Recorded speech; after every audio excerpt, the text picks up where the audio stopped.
오늘 우리 하나님 말씀 요한복음 12장 26절 우리 한 절 말씀 다 같이 일어나셔서 우리 함께 합독하겠습니다. 요한복음 12장 26절 말씀입니다. 시작. 사람이 나를 섬기려면 나를 따르라.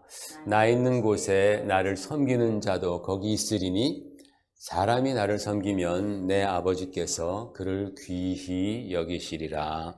아멘. 우리가 지난주에 새해 첫 예배를, 주일 예배를 드리면서 올해는 더욱 힘써 주님의 부르심과 택하심을 굳게 하자라는 말씀을 나누었습니다. 우리 올해 교회의 표어이기도 합니다. 여기 옆에 걸려 있잖아요.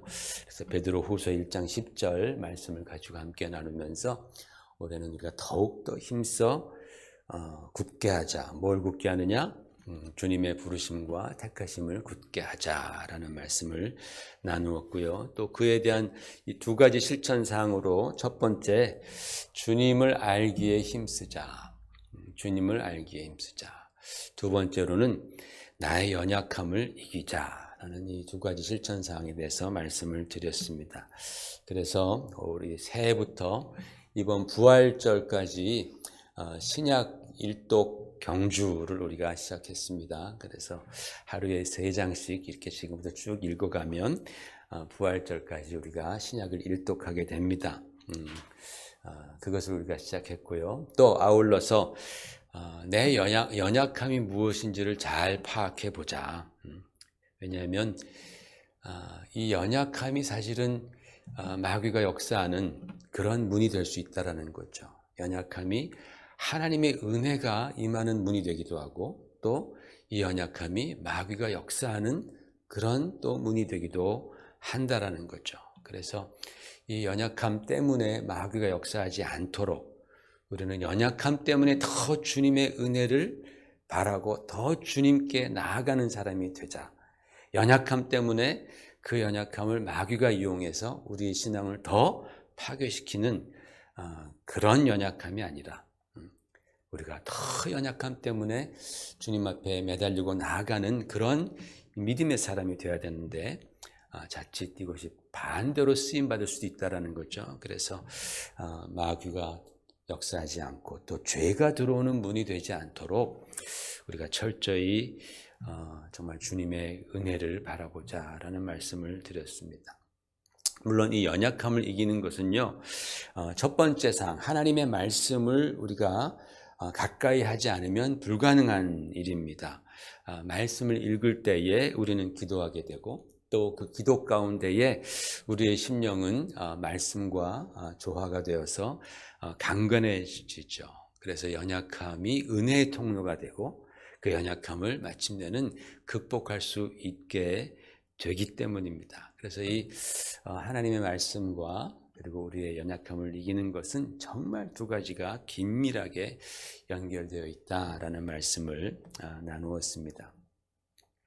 여러분, 우리가 신앙생활을 하는 궁극적인 목적이 있겠죠? 그 목적이 무엇입니까? 여러분은 신앙생활하는 궁극적인 목적이 무엇입니까?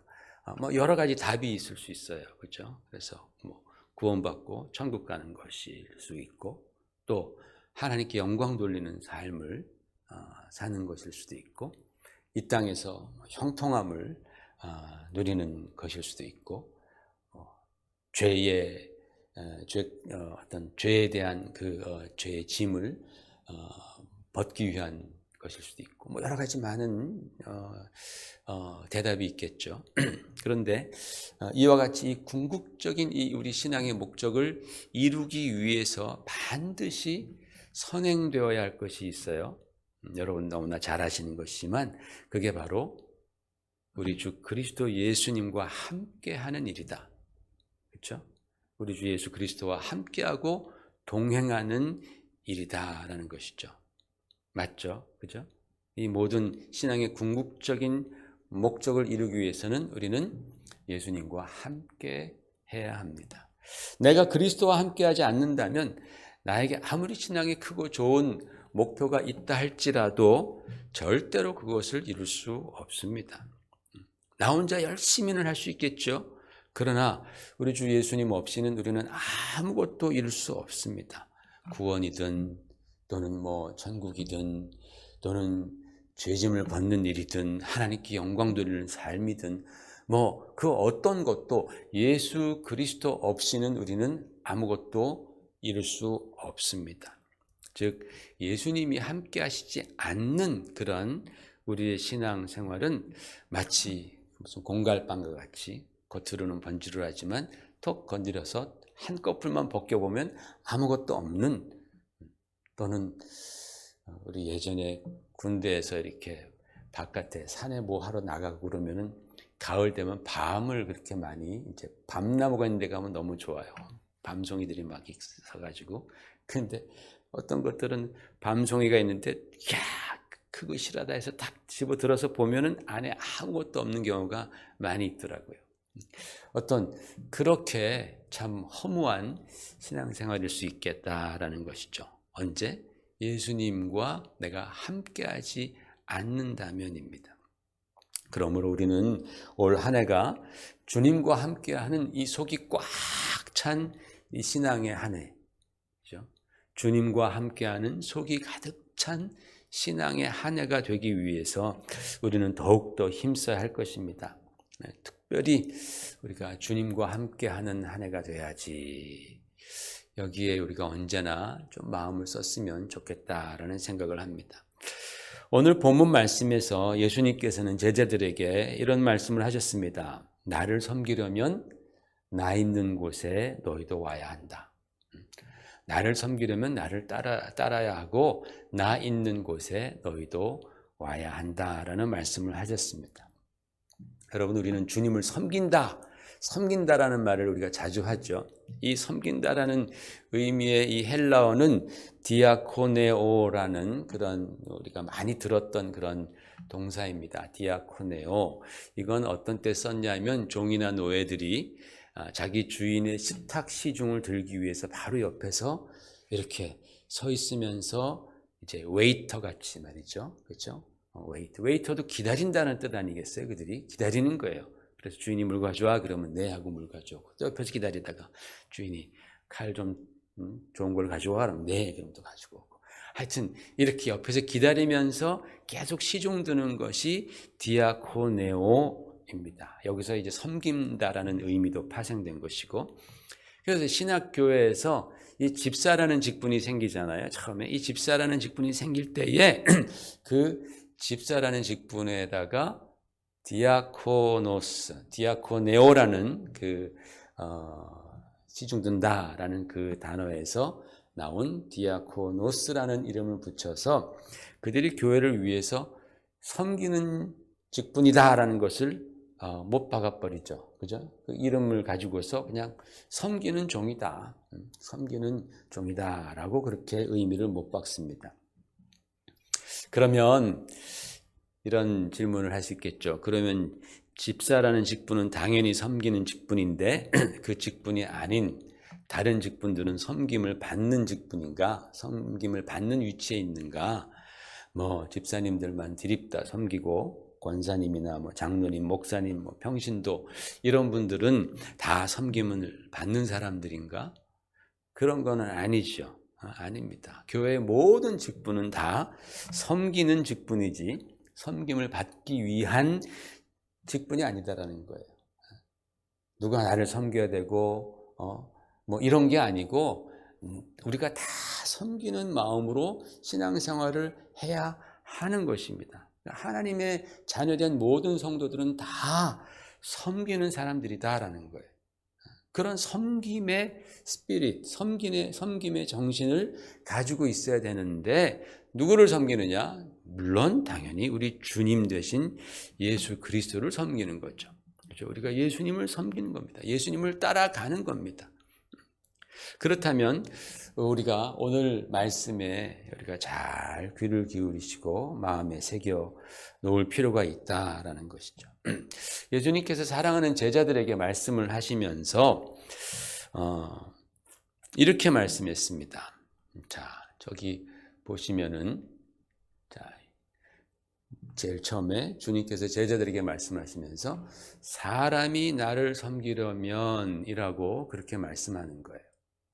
제자들에게 말씀하시면서 너희가 나를 섬기려면 이라고 말씀하지 않고 사람이 나를 섬기려면, 즉 누구든지, 영어로는 whoever라고 나와 있지 않습니까? 누구든지 나를 섬기려면 이라고 말씀을 하셨습니다. 저나 여러분이나 그 예수님 당대에 살았던 사람들이나 2000년 후에 또는 1000년 후에 살았던 그런 사람들이나 나이가 많던 적던 남자건 여자건 또는 배웠건 못 배웠건 부유하건 가난하건 뭐 그런 모든 인간들의 조건에 상관없이 누구든지 예수 그리스도를 나의 주인으로 삼고 주님을 섬기려면 이라는 거죠. 사람이 나를 섬기려면 이라고 말씀하면서 모든 성도들에게 하시는 말씀입니다. 그런 사람들에게 어떻게 말씀하셨습니까? 뭘 하라 그랬습니까? 나를 섬기려면 나를 따르라 하고 말씀하시는 거죠. 그러면서 나 있는 곳에 나를 섬기는 자도 거기 있으리니 라고 말했습니다. 나 있는 곳에 나를 섬기는 자도 거기 있으리니 그랬어요. 주님을 따르되 주님께서 계신 자리까지 가라라는 거예요. 주님께서 계신 그 자리까지 같이 가자라는 그런 뜻입니다. 당연한 것이죠, 여러분. 우리가 주님을 섬기려면 주님 계신 곳에 가야지 우리가 뭐 원격으로 지금처럼 원격으로 주님을 섬길 수는 없지 않습니까? 더욱이 여기서 섬긴다라는 단어가 종이 주인의 식탁 시중을 드는 그 단어에서 나온 말 아니겠습니까? 그러니까 주인과 가까이 있어야 한다는 거예요. 주인과 가까이 있을 때에 주님을 섬기는 일이 가능하지, 주님으로부터 멀리 떨어져 있다면 우리가 어떻게 주님을 섬기겠냐는 거예요. 주님과 멀리 떨어져 있는데, 내 마음이 멀리 가 있는데 어떻게 우리가 주님을 섬길 수 있겠냐라는 거죠. 그렇죠? 주님과 가까이 있어야지만이, 주님 계신 곳에 우리도 가치가 있는 것이, 그럴 때에 우리는 주를 섬길 수 있다라는 거예요. 그런데 여러분, 주님께서 이 나를 따르라 라고 말씀하실 때에 무슨 의미를 두셨는지, 어떤 생각을 하시면서 이 말씀을 하셨는지 우리는 좀 알아봐야 합니다. 자신을 섬기고자 하는 사람들을 과연 주님은 어디로 데리고 가려고 하셨을까? 그 주님의 의중이 이 구절을 둘러싸고 있는 우리가 컨텍스트라 그러잖아요. 그 둘러싸고 있는 그 내용들에 참 잘 나와 있습니다. 같이 한번 읽어보십시다. 시작.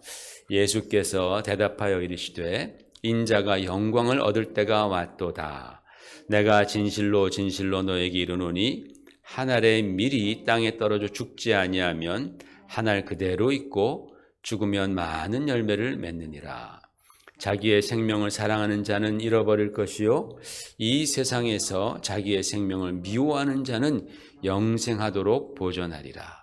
사람이 나를 섬기려면 나를 따르라. 나 있는 곳에 나를 섬기는 자도 거기 있으리니 사람이 나를 섬기면 내 아버지께서 그를 귀히 여기시리라. 지금 내 마음이 괴로우니 무슨 말을 하리요? 아버지여, 나를 구원하여 이때를 면하게 하여 주옵소서. 그러나 내가 이를 위하여 이때에 왔나이다. 아버지여, 아버지의 이름을 영광스럽게 하옵소서 하시니 라는 이 내용, 이 상황 속에서 주님께서는 26절에 사람이 나를 섬기려면 나를 따르라. 나 있는 곳에 그들도 함께 있으리니 바로 거기서 나를 섬기리라 라는 그런 말씀을 하시는 것 아니겠어요? 여기서 우리가 잘 아는 하늘의 미랄 얘기가 나오지 않습니까? 살면, 그 미랄이 살면 아무 열매도 없고 땅에 떨어져 죽으면 많은 열매를 맺는다. 그러면서 자기 생명을 사랑하면 잃어버리고 미워하면 얻을 것이다. 영생을 할 것이다. 주님께서 내 마음이 괴롭다. 주님께서 그런 말씀 언제 하셔본 적이 있습니까? 정말 극히 드물죠. 내 마음이 괴롭다. 그렇다고 내가 이때를 면하게 해달라고 그렇게 했느냐? 아니다. 내가 이때를 위하여 왔다. 라는 말씀을 하면서 아버지 영광 받아 주시옵소서 라고 그렇게 주님께서 말씀하시는 것 아닙니까? 여러분, 여기서 주님 지금 뭘 말씀하고 계시는 거예요? 바로 십자가 아니겠습니까? 당신의 십자가의 죽음 그리고 자기 희생에 관해서 주님은 말씀하시는 거예요. 이 말씀을 하시는 중간에 사람이 나를 섬기려면 나를 따르라. 나를 섬기는 자도 거기 있을 것이다 라고 말씀하시는 거예요. 즉 주님께서 제자들에게 또 주님을 섬기려는 자들에게 믿는 자들에게 지금 어디로 오라고 주님 말씀하시는 거예요? 십자가로 오라는 거예요. 십자가. 또 어떻게 섬기라고 말씀하는 거예요? 자기 희생의 도, 자기 희생을 통해서 섬기라라고 주님 말씀하는 거예요. 모든 믿는 자들에게, 제자뿐만이 아니라 모든 주 예수를 나의 구주로, 나의 주인으로 삼고자 하는 자들에게 주님께서 오라, 너희가 와서 나를 섬기라고 할 때 그 오라라는 그곳은 십자가의 길이다라는 것이죠. 어떻게 섬겨야 됩니까? 주님? 자기 희생을 통해서 섬겨라. 너희가 너희 희생을 통해서만이 나를 섬길 수 있다라고 주님 말씀해 주시는 겁니다. 여러분, 저나 여러분이나 아주 오랜 시간 동안 신앙생활을 했습니다. 10년이 훌쩍 넘었죠. 20, 30년 훌쩍 넘었습니다.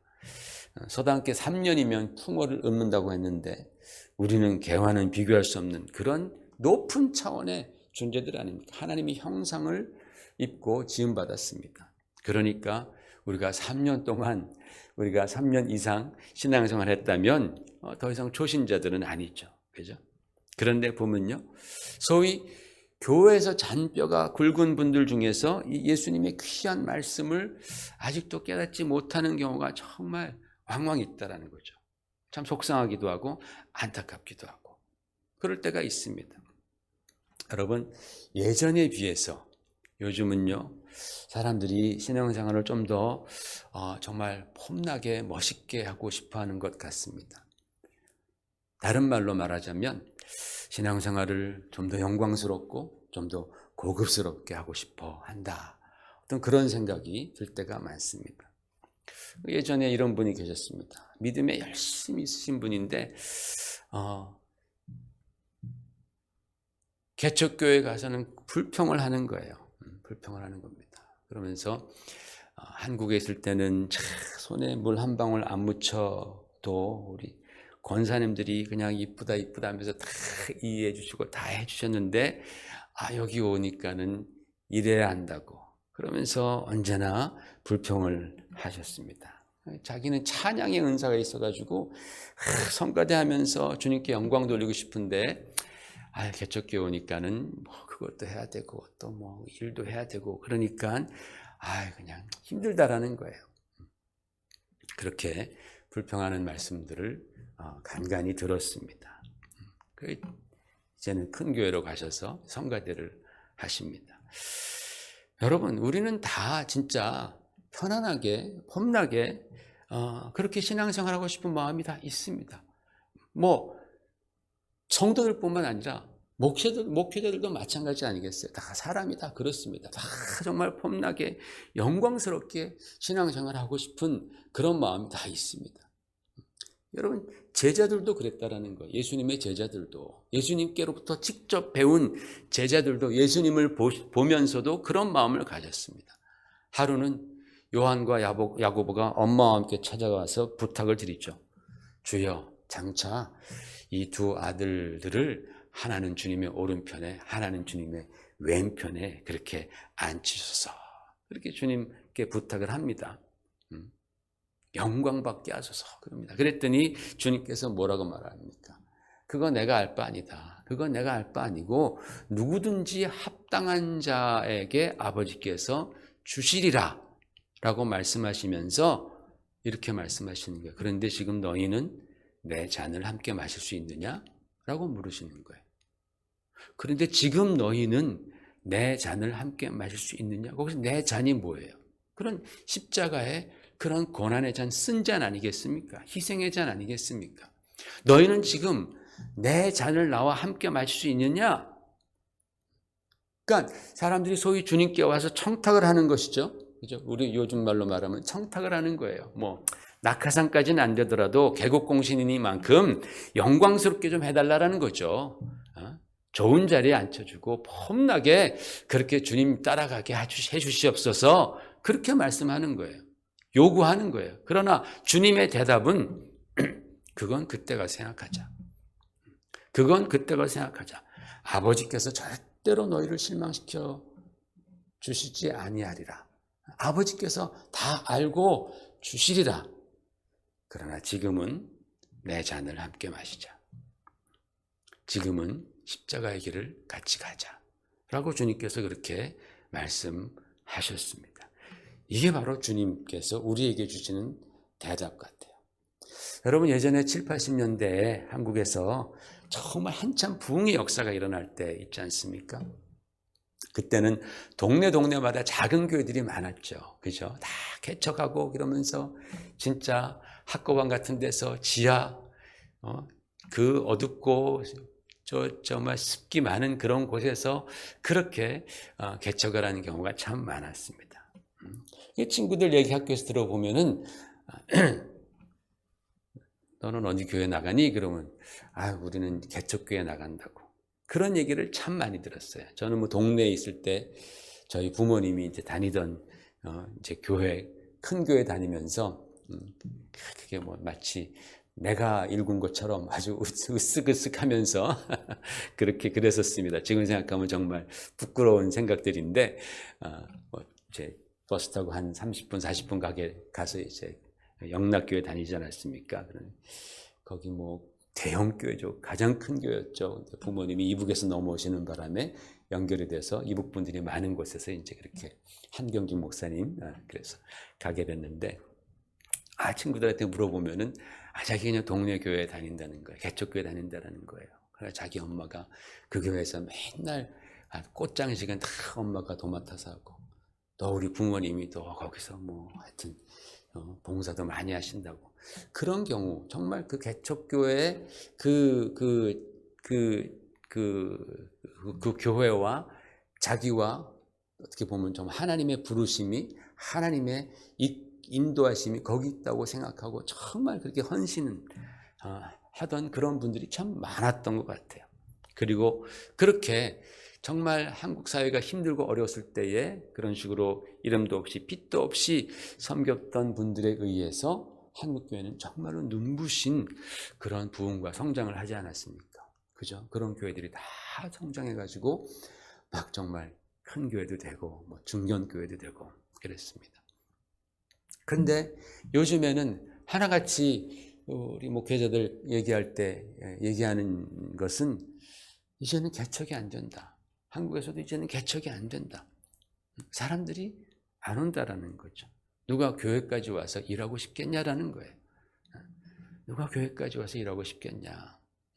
사실은 교회는 섬기는 곳인데, 그렇죠? 주님을 섬기는 곳인데, 그 섬김이라는 것은 사실은 종과 같이 기다리면서 주인을 섬기는 그런 곳인데, 누가 요즘에 교회까지 와서 섬기려고 하겠느냐, 일하려고 하겠느냐 라는 그런 말로 요즘에 신앙의 어떤 신앙관이 다 그냥 보인다라는 거예요. 누가 교회까지 와서 일하고 싶어 해? 누가 교회까지 와서 섬기고 싶어 해? 그냥 편안하게 예배드리고 가야 되는데 그런 개척교회는 안 된다라는 거예요. 또 교회도 또 이제 개척하면 또 목사님이 교회 건물도 또 나중에는 또 우리가 구입해야 됩니다. 그러면 또 거기서 헌신해야 되잖아요. 누가 그거 헌신하냐라는 거죠. 그러니까 요즘은 개척교회는 안 돼라는 그러한 공식이 점점 자리 잡고 있습니다. 물론 한국의 교회가 많죠. 많고 인구는 점점 줄어들고 뭐 이런 여러 가지 많은 상황이 겹쳐서 이제 더 많은 교회가 생겨나는 것이 과연 어떤 의미가 있을까라고 그렇게 질문하는 경우도 있어요. 그런데 미국 같은 경우도 보면 우리 남침리교회 1년에 1000개씩 문 닫습니다. 교회가. 그러나 1년에 또 1000개씩 또 문을 엽니다. 그 참 신기하더라고요, 보니까. 이 어려운 때에 막 1000개씩, 1500개씩 이 교회가 문을 닫는데, 근데 또 하나님의 부르심을 받고 또 교회를 또 개척해서 여는 사람도 그렇게 많이 있더라고요. 야, 이게 진짜 그래서 하나님이 하시는 것이구나. 사람의 계산으로는 1000개, 1500개씩 문을 닫을 때, 이거 소위 승산이 없는데? 라고 생각할 것 같지만, 그 하나님의 역사는 또 다른 거예요. 성령께서는 또 그 사람들에게 마음을 주셔서 또 개척을 하게 만들고, 그렇게 되더라고요. 근데 어쨌든 간에, 많은 분들이 그렇게 생각을 합니다. 힘들게 헌신하며 섬기는 시대는 지나갔고, 다 참 폼나고 고결하고 수준 높은 그런 신앙생활을 하고 싶어하는 시대가 왔다라는 겁니다. 여러분, 목사로서 자기 교회 성도들이 그렇게 참 영광스럽게 또 폼나게 신앙생활하는 것을 바라지 않는 사람이 어디 있겠습니까? 다 그런 마음이 있습니다. 다 잘 되고 다 영광스럽게 그렇게 신앙생활하기를 바랍니다. 그러나 그러면서도 혹시 그 과정 가운데에 내가 주님의 영광을 다 가로채는 것이 아닌지, 또 내가 주님께서 오라고 하신 바로 그 십자가의 길을 외면하는 것은 아닌지, 또 참 섬김의 정신인 자기 희생이잖아요. 그죠? 그 자기 희생의 정신을 희생시키는 것은 아닌지라는 그러한 걱정은 저뿐만 아니라 우리 모두가 다 가져야 하는 그런 염려인 줄로 믿습니다. 성경을 잘 읽어보면서 깨닫는 사실이 하나 있습니다. 예수님 당시에도 정말 폼나고 영광스럽게 신앙생활 하던 사람들이 있었습니다. 그렇죠?